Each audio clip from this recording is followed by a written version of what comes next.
welcome.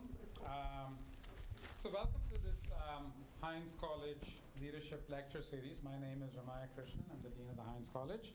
And this is a series that features among the most prestigious speakers that we feature here at the university and at Heinz College. And today we have Senator Casey. I'm really pleased that he's here, and it's a great example of leadership that you'll hear about today. I want to take a moment to thank and introduce our moderator for the day, our own Sean Cuff. Give him a round of applause.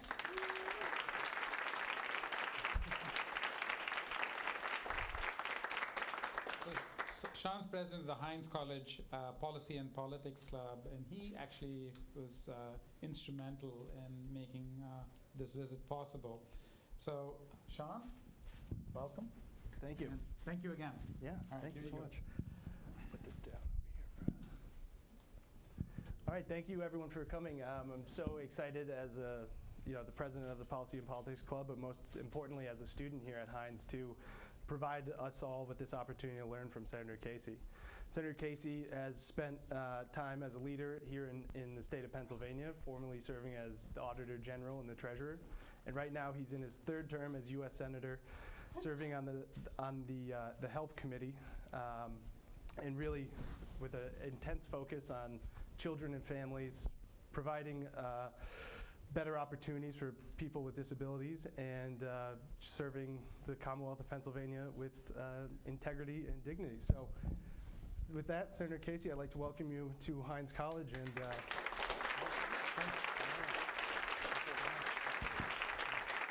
I'll sit here?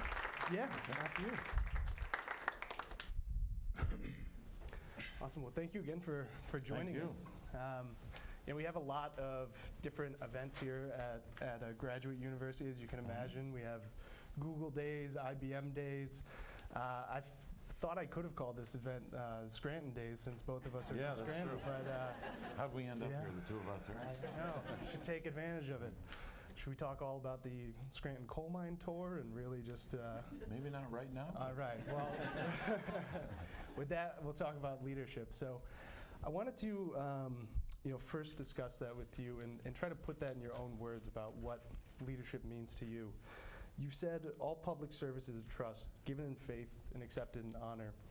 And I'm just wondering, what does that mean, and how has that developed over time?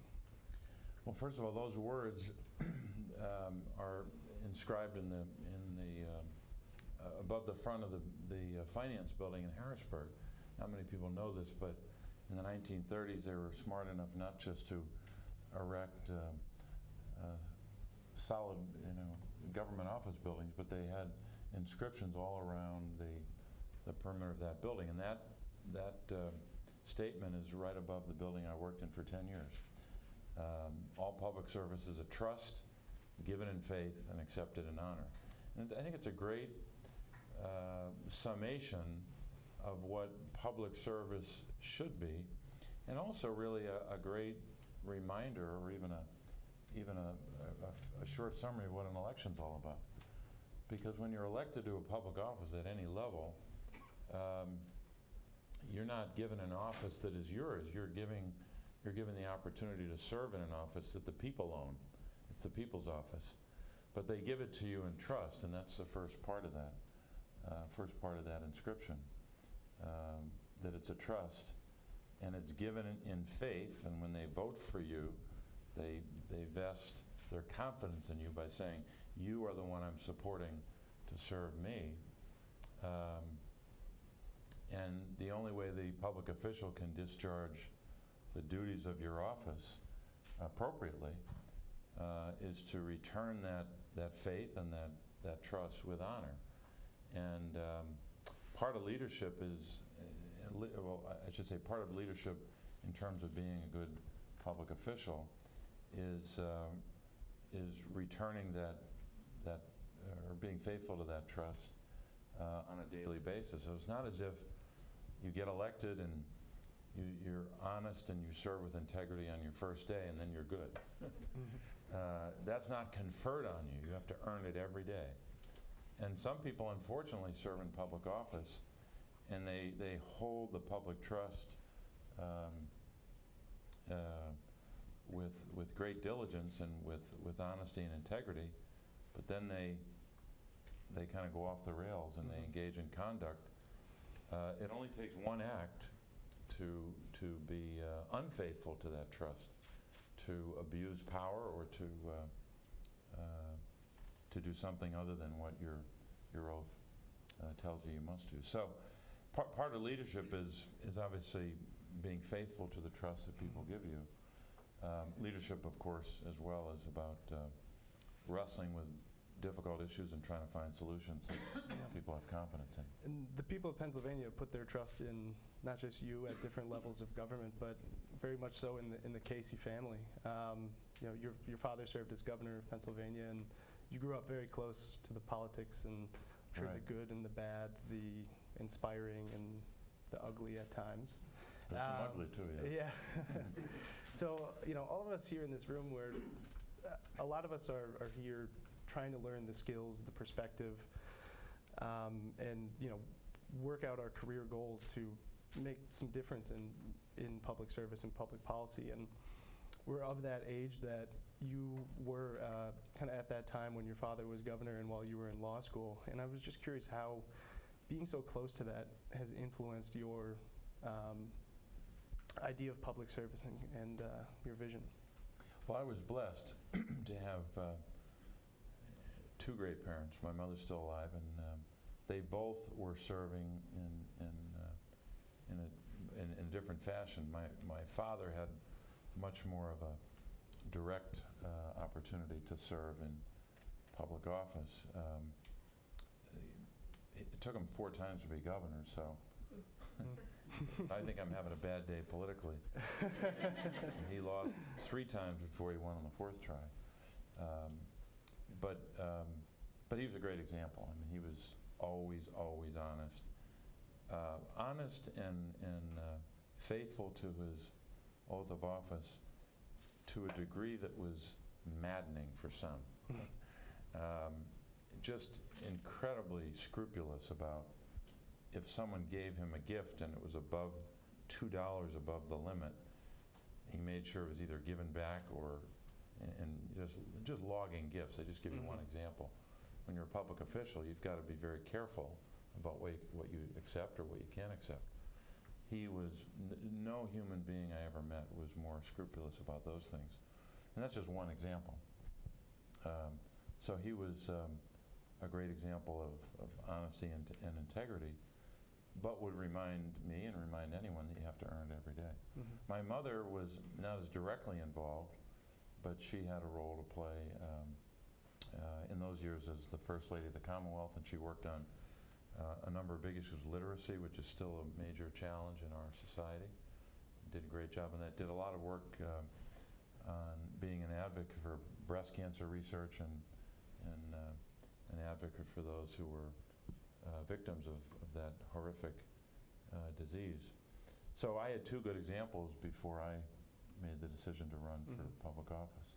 I have to say, I should say, especially while I'm here, that as I was coming in the door today, I'd never thought about it till I was arriving here, but Senator Heinz is one of my predecessors. He served with honor and distinction. He holds records that will never be broken for the number of votes he received as a candidate for the U.S. Senate. And one of the reasons he got the support of people in both parties was because they believed he was doing work on their behalf. He was a Republican senator whose moderation and middle-of-the-road representation, so to speak, would be in some ways unrecognizable in today's political culture in Washington. But I was thinking about him today coming in because I never had the opportunity to meet him. My family was involved in politics, but sometimes you just never have that opportunity. So thinking about him today and his public service and make him and his family making it possible that this institution exists. So I'm in your debt to have this opportunity.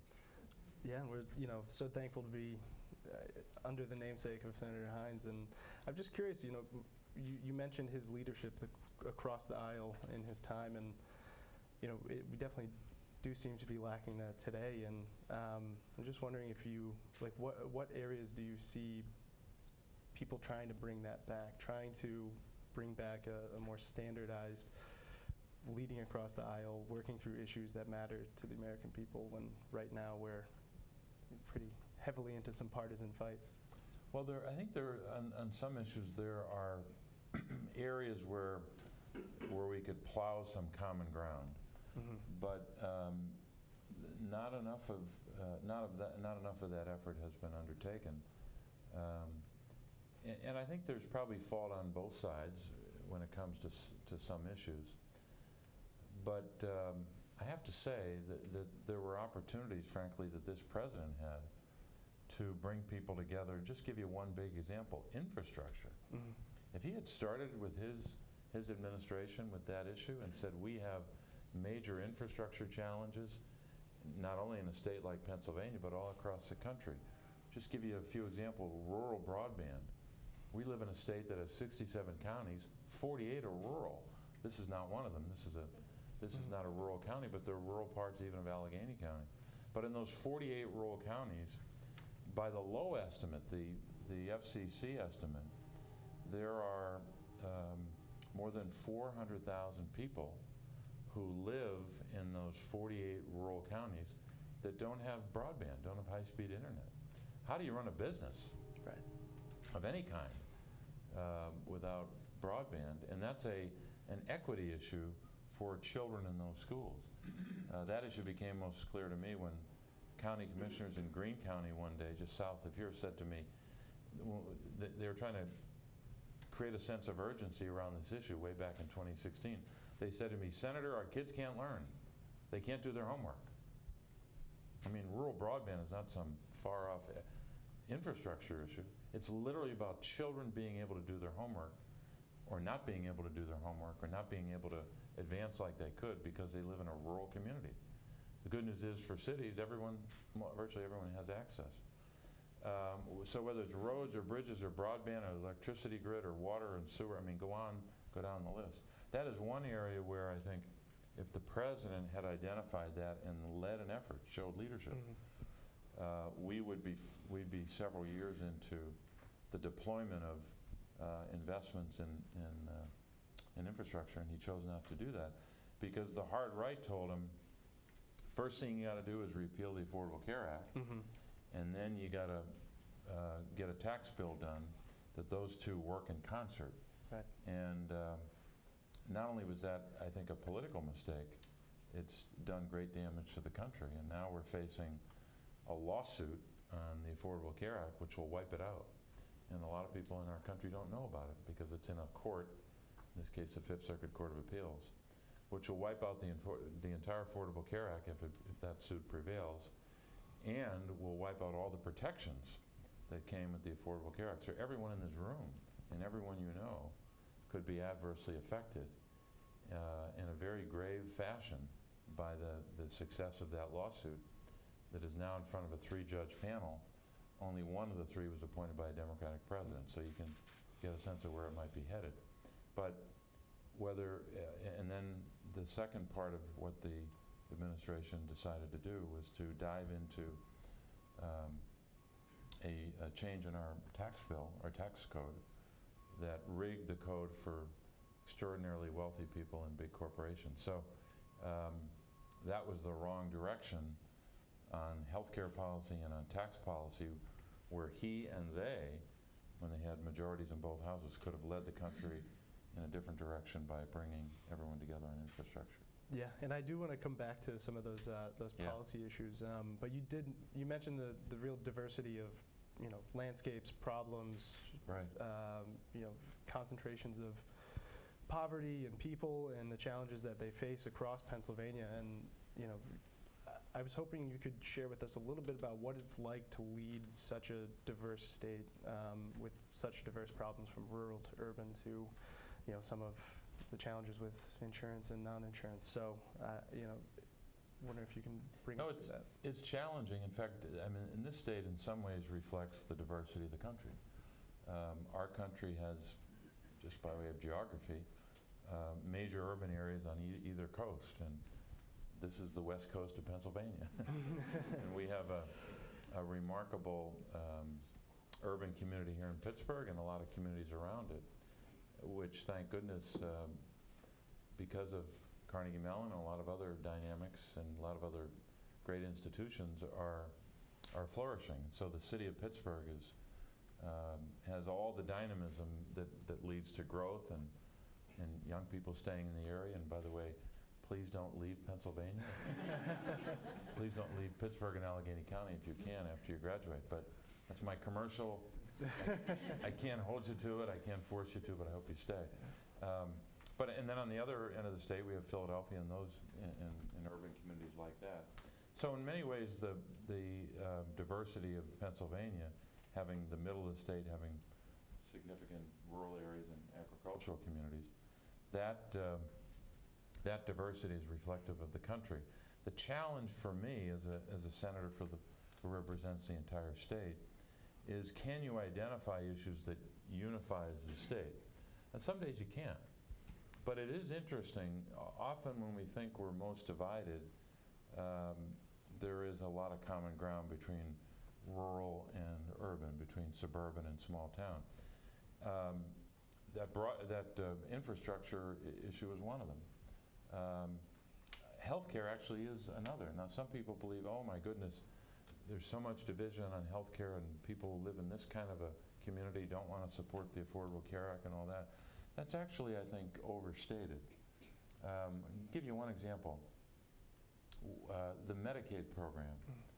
A lot of people don't realize, we're just beginning to realize the last couple of years, because it's been so threatened, so much a target, that, for example, the administration wants to cut it by $1.5 trillion over 10 years. That's just a little reference there, a little footnote, but it's devastating what they want to do to the program. But the Medicaid program covers 38% at last count, roughly 40% of all the children in Pennsylvania. And the national number is about the same. So 4 out of 10 children in America get their health care through Medicaid. And the good news is, if they're covered by Medicaid, and those that are taking care of them and raising them get them to the doctor and get them to their appointments, they can get damn good health care. They get early periodic screening and early diagnosis and testing. So they can get the screenings even though they come from a low-income community and a low-income family, and they can get a boost because they're on Medicaid. We dare not cut it the way some want to cut it and devastate it. But that is not just an urban issue. No. That is, in fact, it's more of an issue for rural children. In fact, when you add up if you look at the percentages among rural children, the percentages of those children being covered by Medicaid and the Children's Health Insurance Program are higher than urban areas. Now, that may be because in urban areas you have extraordinarily wealthy people and very poor low-income folks, but a lot of those middle-class and wealthy folks get employer coverage. So rural communities depend heavily on Medicaid and the Children's Health Insurance Program. My side of the argument does a really bad job of telling people that. Okay, that's one of our problems in my party. We don't communicate that. The other aspect of it, and this is where there's common ground, Medicaid's also important to those rural areas and small towns, because rural hospitals are supported by Medicaid. Mm-hmm. And those rural hospitals have very tight margins. If you cut Medicaid like the administration wants to cut it, rural hospitals will collapse, a lot of them. And that not only has an adverse health care impact for rural children and rural adults, but it'll also have an impact on their jobs. We did a survey just within our office. Among the 48 rural counties in Pennsylvania, how many counties of those 48 is the hospital that depends heavily on Medicaid, is the hospital the number one or number two employer? We found almost 30, I think it was 27 or 28. Out of the 48, the rural hospital was the number one or number two employer. If you added the third, 1, 2, or 3 top employer, the number one over 30. So a lot of these communities depend upon a program that some people think is not as popular or as supported in those rural areas. My party just does a bad job making that case. Well, I think I'm allowed to criticize my own party. Well, I think, you mentioned CHIP and the Children's Health Insurance Program, and you did have quite a few criticisms of the opposing party. And I bring that up just because, to me, outside looking in, Yeah. it seemed to be a real turning point in December 2017 when they were going through the reauthorization fight for CHIP, and Right. tax reform was moving through, and it really did seem like, a lot of people started out after the 2016 election, we're going to work together through this challenge, through a disappointing election loss, through the adversity of a party in disarray. Right. And that point really seemed to change for you, that here was a program that serves children just on the edge of Medicaid, and all of a sudden this is negotiable. This is something that we're debating here that might not get extended, that might throw tons of children off of insurance. And I was just wondering how, that's a moment that must have been really disheartening for you. Yeah. As a program that you advocate for and care about, for obvious reasons. Mm-hmm. How did that really inform what was to come in the next couple years, bringing us to today? And how did you deal with that adversity and that disappointment that, as a Congress, we're supposed to take care of these Yeah. kids and we might not? Well, I think when it comes to healthcare policy, starting in January of 2017 forward, with regard to what the then majority party in both branches of government were doing, I think you know which party I'm talking about. I have been, when it comes to their approach to healthcare, I've been even-tempered, always angry. Because, and look, there are times, and I'm someone who likes to work with a Republican. I worked with Mike Enzi, who's a very conservative Republican from Wyoming, as conservative as you can get. But you can work with Mike on some issues like career and technical education. This legislation is so important to the country to train a part of our workforce hadn't been reauthorized in 12 years. We finally got it done in the summer of 2018. I'm sure you don't know about it because it didn't get a lot of publicity, but we worked together, and he's someone you can work with. Johnny Isaacson from Georgia, I've worked with him on a number of healthcare issues, and we've worked together. But there are times you just can't work together. And on healthcare, if we're not fighting on healthcare, sometimes there's no room for compromise. And I don't like saying that to an audience of students who are going to be entering public service, but sometimes all you can do is fight, because you have to win that battle. I'm not going to compromise when they try to cut Medicaid. I'm going to defeat them and use every power that I have to defeat them. I'm not going to sit down with them and hold their hand. We're going to defeat them. Now, on a lot of other things, we can work with them on infrastructure, on a number of other policies. But children's health insurance was one of those issues where they said, we're all on the same page here. Orrin Hatch worked with Ted Kennedy, and this Republican worked with this Democrat. We're all on the same page. We love the children's health insurance program. Don't worry. And then they let it lapse, because they were doing, in that same period, November and December of 2017, they were doing their tax bill. The bill that they in less than 2 months, they took a policy that really hadn't been wrestled with much in 30 years, 31 actually, and they made sweeping changes, which I think were bad for the country. Rigged the code for rich people and big corporations. And they don't like when I say that, but that's the truth. All the while, they kept ignoring and pushing aside that the CHIP program was running out of time. And then they let it lapse for, my staff gave me the number, I think it was 144 days or something like that, but an egregious dereliction of duty to allow this program. They all said they were for it. We're for it, don't worry. And they let it lapse. So it was further evidence to me, and I don't want to be too negative here, but I am. Further evidence for me that their obsession with making those tax changes took precedence over the Children's Health Insurance Program. And then, of course, when the tax bill was done, and they blew a hole in the deficit, and didn't seem to be worried about it, then a couple months later, they were overcome with guilt. And they said, oh my God, there's a deficit there. We got to fill that hole. Let's cut Medicare and Medicaid to fill the hole. So you can see in the Republican House budget of June of 2018, and then the Trump administration budget proposal for this year, the obscene, and that's not strong enough, the obscene cuts to Medicare and Medicaid to fill a hole that they created when they gave away the store to big corporations and rich people. By the way, the tax code was a terrible lost opportunity, or the tax bill was. We could have done major infrastructure investment. Right. We could have given the middle class a much bigger cut than they got. They got very limited relief. And we could have made sure there weren't the kind of cuts that they're proposing to Medicare and Medicaid, but they have a different agenda. Right. Other than that, everything's wonderful. Well, you know, I'm so thankful I had the opportunity to ask some questions here, but I do want to open it up to Sure. my colleagues here. You know, we got a lot of policy wonks in the room. I know you're excited to get in the weeds a little bit here at a graduate policy school. Sure. So to everyone at my Heinz colleagues, I want to see your hands raised and have By some the way, good before we do that, can I give Yeah. the Dean a hand? Dean, thank you Oh. for being here. I didn't do that earlier. Dean, this is your 10th year? Yeah, that's right. That's great. Well, It's a great team. yeah. And we just had just by way of reference, your president was just with us.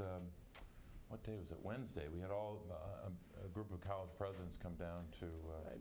to Washington to talk about higher education policy. So we're grateful he was with us and spent some time. So anyway, Awesome. that's my commercial. I'll take the questions now. All right. So I'm going to come around the room with a microphone. That way we can, you know, Oh, okay. get around and make sure we're getting everybody. Oh, where's the mic go? Right behind there. Oh, you had a handheld Where'd it mic. go? Did we lose it? All right. Maybe you could just let him ask it and you repeat it. Okay, yeah. So here we go. We'll start over here. Yeah. Is there a microphone? You know, I think the room's small enough. Yeah, We can all hear. Just make sure you're stand up. Your name, program. Sure. Great. My name's Aiden. Hey, Aiden. I'm an undergraduate studying international relations and behavioral economics. Uh-huh. And sometimes I like to think about myself 50 years from now, and I try to imagine, will I think, did I do everything I could to stop climate change Mm-hmm. now? And I implore you to consider that for yourself. Scientists at the UN say we have 11 years to get to net zero carbon. We need mobilization at the level of World War II. And there's a bill in the Senate sponsored by Ed Markey, the Green New Deal, that would do that for us. In 11 years, we get to net zero, we create millions of new jobs. And I wonder, why have you not co-sponsored this particular bill, the Green New Deal? Yeah, first and foremost, I think it's important, and we've got to keep saying this because I don't think enough people have heard it yet, and it bears repeating, that kind of the fundamentals of this issue. Climate change is real. It's caused by activities that human beings have engaged in for many generations, and we've got to take action to do something about it. I just gave a short speech 2 days ago now at one of the think tanks in Washington, CSIS, and they do all kinds of great work. And I talked about climate change in the context of the connection, or I should say the connection between climate change, food insecurity, and then instability. And you could even extend it to terrorism itself, that when the effects of climate change are visited upon a community or part of the world, and you have malnutrition and food insecurity, that leads to instability and terrorism. Part of that challenge is not just recognizing the problem, that climate change is really in the end about famine and darkness and death, and not death for simply millions, but death for potentially tens of millions. And I think what the House did in their Green New Deal resolution, as well as what Senator Markey's been working on, is first of all catalog the adverse impacts of climate change, what will happen. And then the next part of the legislation talks about goals and specific policy agenda. What I still have questions about is, number one, how do you get to that zero emissions target? Number one, that's one of the specific mandatory goals of the legislation.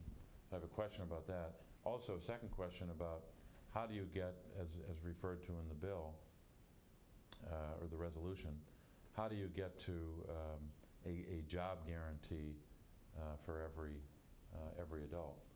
So I still have some questions about how you get to those, but I think there's a great consensus, not only within my party, but more broadly, about the reality of climate change and the fact that we have to take action.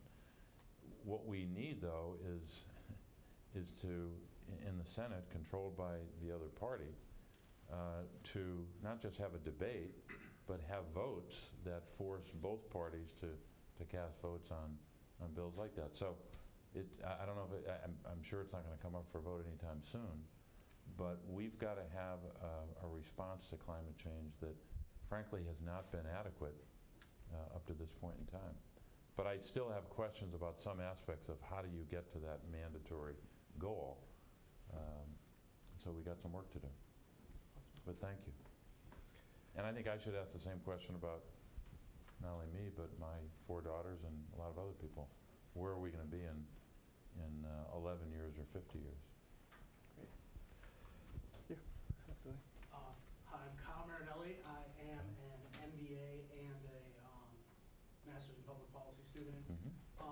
My question kind of goes off the environmental and climate change topic. So recently, Senator Elizabeth Warren came out against using nuclear power to get to net zero. How do you feel about using nuclear power throughout the United States to really transition us off of fossil fuels and get to that net zero goal that we all have? Well, we have now in our state, for example, a heavy reliance upon nuclear power. It's one of the, when you do the percentage breakdown of our power grid, that's one of the highest percentages. So we have that in place, and we're reliant upon it. I have trouble understanding how you get to where we need to get to by eliminating that from the equation right now. So we have that in place. What we need, though, is rigorous regulation of nuclear power. And sometimes we have that, sometimes we don't, depending on who's in, what party's in power in Washington or at the state level.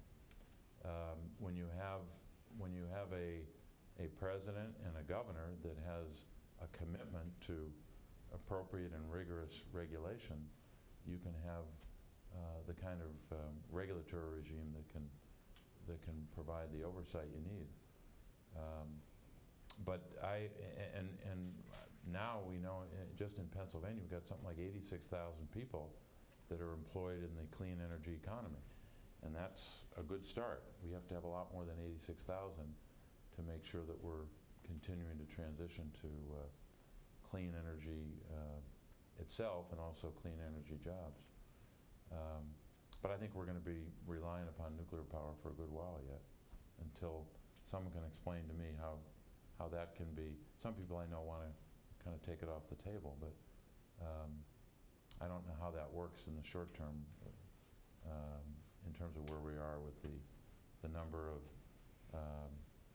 people dependent upon and the number of what percent of our electricity and power comes from clean energy. So we still have some work to do, but we're still a state that's pretty heavily reliant upon nuclear power. If you have any ideas, I'd love to hear them.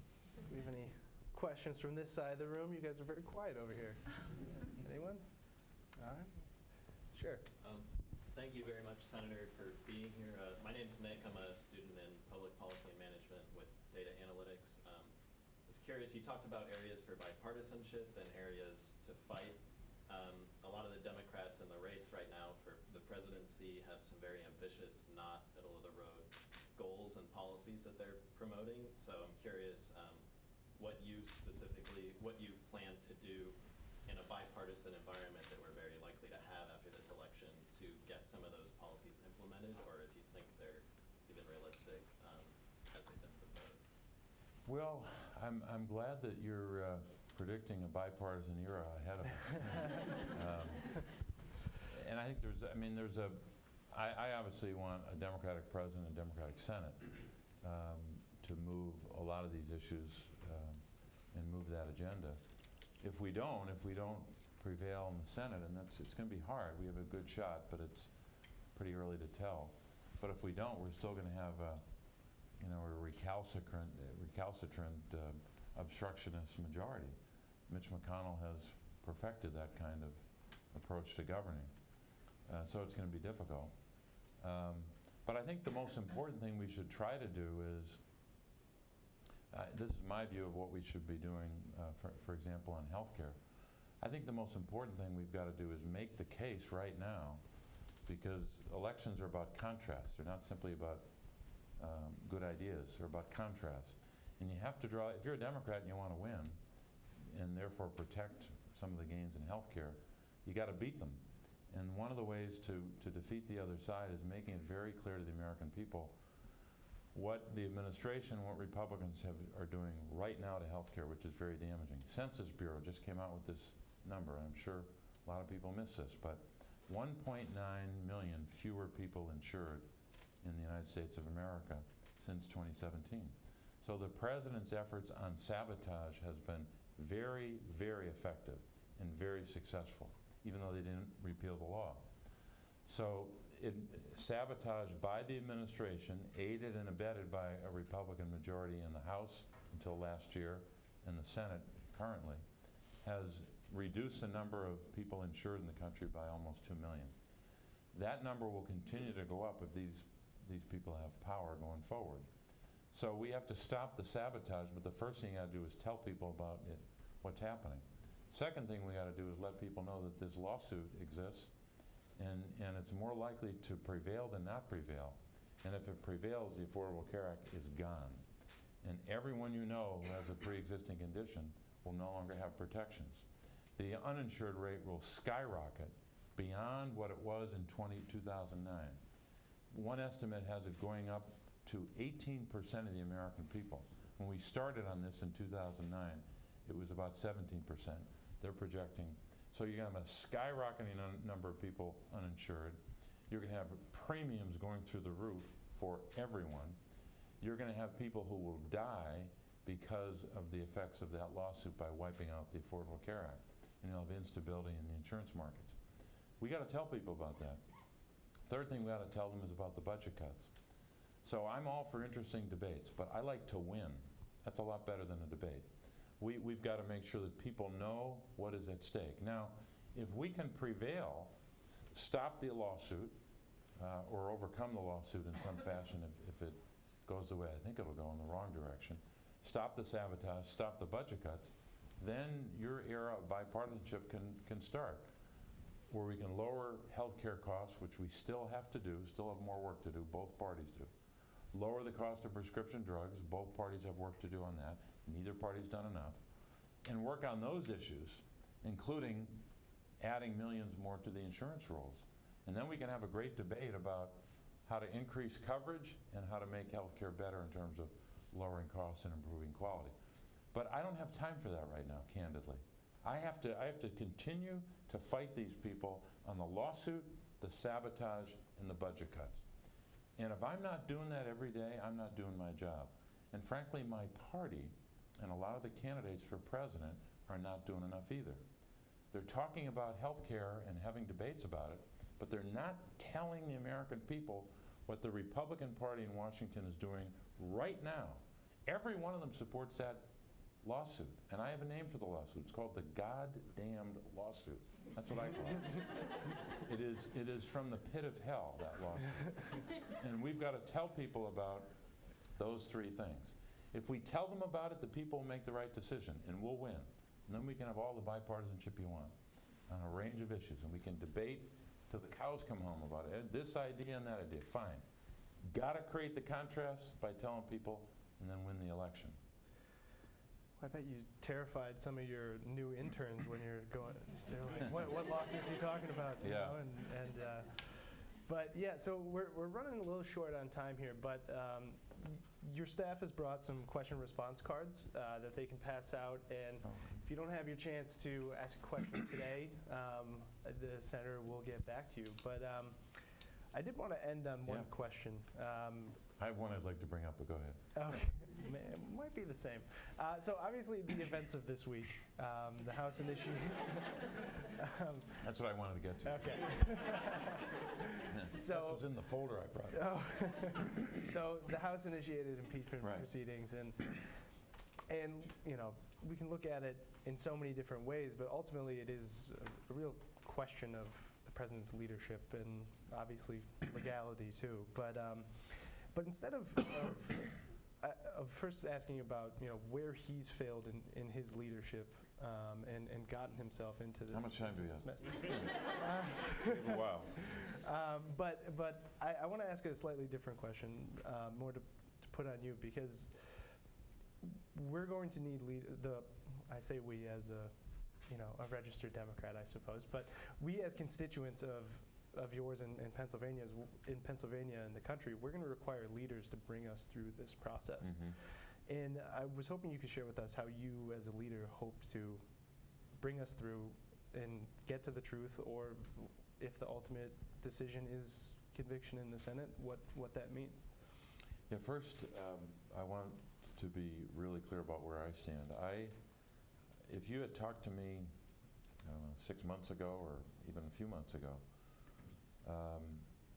I was very concerned that if even an impeachment proceeding that had a strong foundation could affect the 2020 election, and if your view is mine, which we have to make a change, we need a new president, I don't want to jeopardize that in any way.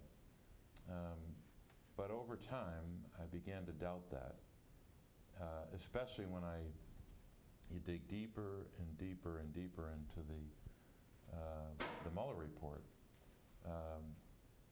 I just put out a statement this week, which is 9 pages and has 45 footnotes. So if you're staying up at night and you need to sleep, this will work. But a lot of that statement is about impeachment and about the history and the underpinnings of it as a constitutional remedy. But it also has great detail about what I think are the not the highlights, the lowlights of the Mulla Report, where you can see in as clear as day in Mr. McGahn's testimony and Mr. Lewandowski's testimony, 2 people who are very close to the president testifying about his conduct in those circumstances, where he's calling Don McGahn, not once but twice on a Saturday at his home, saying, "You got to call Rod Rosenstein and he's got to fire Mueller." I'm paraphrasing, but if you want to read it in my report, in my summary, you can see it. And then at the end of this very exhaustively detailed factual recitation, then the prosecutor has to prove it. You got to prove intent for obstruction. You have to prove an obstructive act. You have to prove that there was a connection to an official proceeding, that the person acting knew that if I take this action, it will prevent me from being in trouble in that proceeding over there. So when the prosecutor gets to that and starts using phrases like substantial evidence indicates, and my staff is sick of me saying this, but substantial evidence indicates, when a prosecutor says that, that's a very high degree of proof. They're not saying some evidence suggests or evidence suggests. Substantial evidence is a very powerful statement in the determination of a prosecutor. So when I started spending some time with that information, I began to have doubts. And more doubts and more doubts that maybe it would be definitively the wrong thing not to have an impeachment proceeding. But then, of course, like every American who paid attention to this, we woke up last weekend, I guess it was, to the revelations, which I think was those revelations about what the president said in a phone call, and now we're learning more about what happened after the phone call, was a textbook case of abuse of power. I mean, literally, if you were teaching a course at this school in abuse of power, you could put that scenario up and you could walk through for students what that means. But as bad as all that information was, and as bad as not the transcript, but the memorandum of the conversation, but was pretty darn close to a transcript, that alone is damning. So I came out in favor of an impeachment proceeding this week and exhaustively explain why in those 9 pages and 45 footnotes. But here's what I brought, and I don't want to end on a sour note, but this is really alarming. This is the whistleblower report. And if you look at before my statement went out, I had this. I had all the evidence in the newspapers, several newspapers. By the way, one of the reasons you have to refer back to the Mulla Report is the Mulla Report shows the degree to which the president would engage in conduct with impunity to do whatever the hell he wants when he is seeking a goal, to get rid of Mueller or to do other things. You also have to use the Mueller report as a predicate for this impeachment inquiry, which will focus on Ukraine and all of that, because it also validates what the New York Times and Washington Post and other papers were saying. They would make a major revelation about the Mueller investigation. The president would call it fake news, and all his minions would say it was fake news. And then Mueller would rely upon that news story, and then the news story would be corroborated by Mr. McGahn and Mr. Lewandowski. I mean, so we now know how accurate they were, exceedingly accurate, over and over and over again, month after month, week after week, when he would say that is 100% not true. We now know that in almost every instance, based upon not just Mr. Mueller's reliance upon a news story, series of news stories, but the testimony of Mr. McGahn, Mr. Lewandowski, and others who said, yes, that happened. Yes, that report is right, either explicitly or implicitly. So when I saw the revelations in the newspapers about Ukraine, I could place a greater reliance upon that news reporting than I might have been able to place a year ago, because of the Mueller report, because it validated what a free press means in a free society when you have this kind of a president. So before I sent my statement out, I had this. This was what they call the memorandum of telephone conversation, but it's pretty close to a transcript. But then later, just yesterday, the World has this. This is the actual whistleblower report. It's only 7 pages. It's not that long. Some of my colleagues said they hadn't read it yet. Or was that just a way of saying, get me out of this hallway and away from these reporters? So it's 7 pages, and then there are 2 pages as an addendum. But here, and I hate to dwell on this, but look, this is an important time for our country. This is not a time for scoring points or being, cheery and happy. This is a grave time for the country. And we have to approach this with a degree of seriousness and determination to get it right and to make sure that we hold an executive accountable through an impeachment proceeding. But here's the most alarming part of it. This whistleblower, by the way, is a remarkably experienced individual.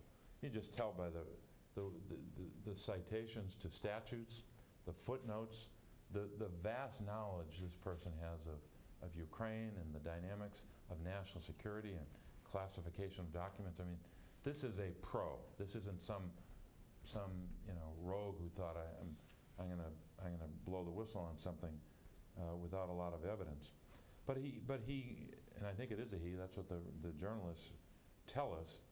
Here's what he says early. He goes through the reason why he put this report together. But pages 3 and 4 are really alarming. And this is just I think just the beginning of it, just the tip of the iceberg of what we know. He talks about he describes the individuals who talk to him as multiple U.S. government officials. So this wasn't like a couple guys around a lunch table BSing. Multiple U.S. government officials indicating to him that the President of the United States is using the power of his office to solicit interference from a foreign country in the 2020 U.S. election. And then this documents it, and further evidence documents it. But here's what he says.